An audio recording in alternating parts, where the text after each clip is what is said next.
The focus of today's live stream is going to be how to self-study for the SAT and the ACT. So I'll give you guys a little bit of background of like, what was my journey like? What test did I take? How many times did I take it? What I got, how I studied. And then we'll kind of dive into why do people actually self-study for the SAT and ACT? And is it something that you might be interested in?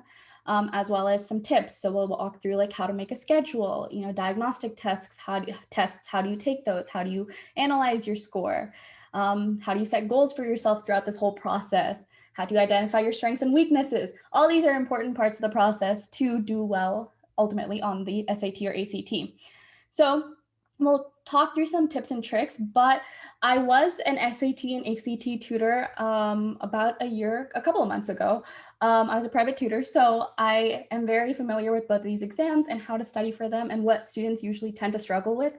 So if you guys have questions about actually studying for them, like specific questions even, I might be able to help out. So put any questions in the chat. I want this to be as helpful as possible for you guys.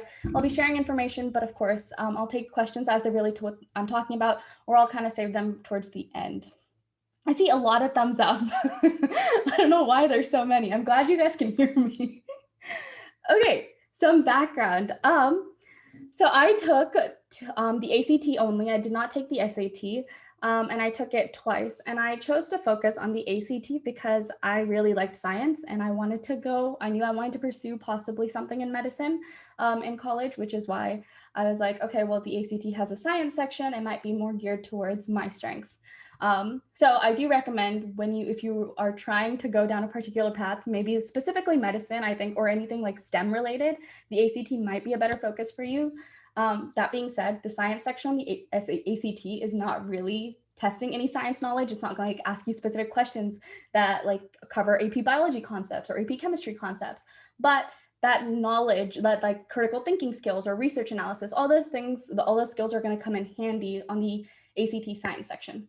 But that is just my recommendation. Really just comes down to, taking a diagnostic test in both if you don't know which one you want to focus on, and then figuring out where your score is higher, and then choosing to focus your studying solely on one exam. But going back to what I was talking about, I took the ACT and I took it twice. The first time I took it was in my junior year.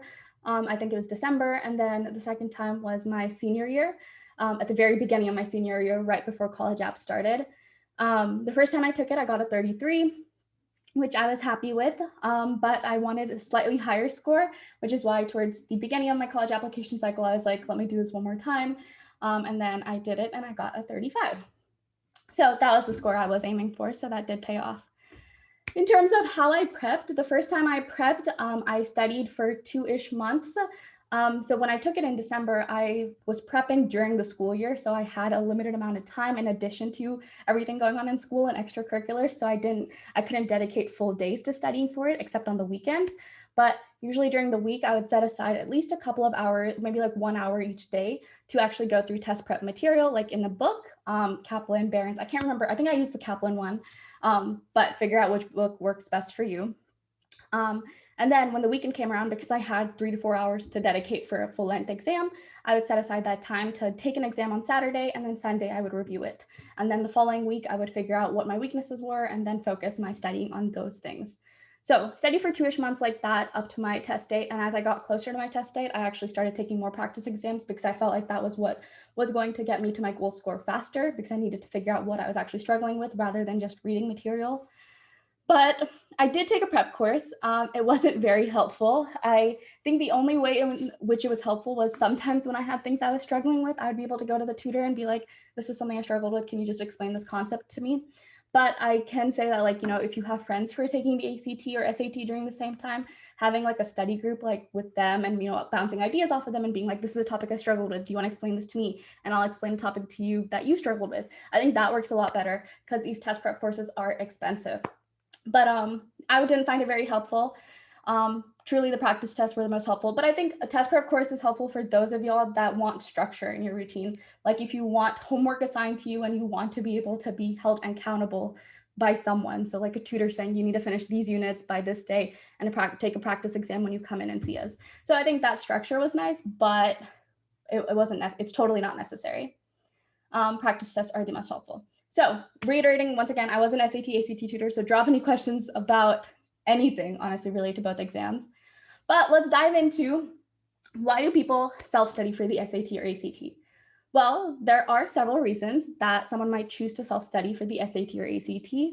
The first being that if you score really well on your first practice test, you might realize that you don't need to take a full-on intensive course to be able to get the score you want. That being said, that is kind of rare, doing really well and getting to the point initially with your first diagnostic test, getting to the point where you know you don't need to score higher, or like you know you're kind of in the range where you want to be.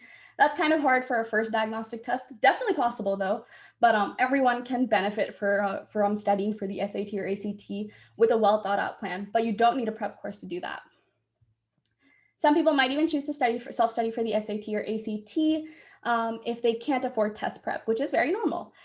Standardized test prep is insanely expensive, and some test prep companies can be several $1,000s. So the cost adds up. And in addition to that, the test itself costs a lot to take, and to send scores to each of these schools, all that is definitely very expensive, but you can qualify for fee waivers. I do recommend you guys look into that if that's important to you. But if you can't afford test prep, you can also definitely self-study for the SAT or ACT. Or you can also self-study if you've done formalized test prep in the past, but it's been a while since you've done it and you want to refresh your memory and kind of possibly self-study in between the duration of the test. So when I took the first test prep course, it was right before my first exam. When I was doing my second test, like the beginning of my senior year, I didn't actually take a test prep course at that point. That was fully self-studying. So I had a little bit of knowledge I'd gained from that test prep course, but most of it was very self-initiated. I had to set out a plan for myself, and I think that was what works best. So if you are trying to refresh your memory in between like taking a test prep course, you can also self-study, or you're possibly like retaking the test just like I did, which is very common. Sometimes some schools will also offer free test prep courses at their school, or have like a school-wide testing day for the SAT or ACT. So in which case you might want to self-study and not exactly pay for a test prep course. But that itself, like the statewide, like the school-wide testing day might not be enough to guarantee your admission to elite colleges if that's what you're aiming for. So you might want to have a well thought out plan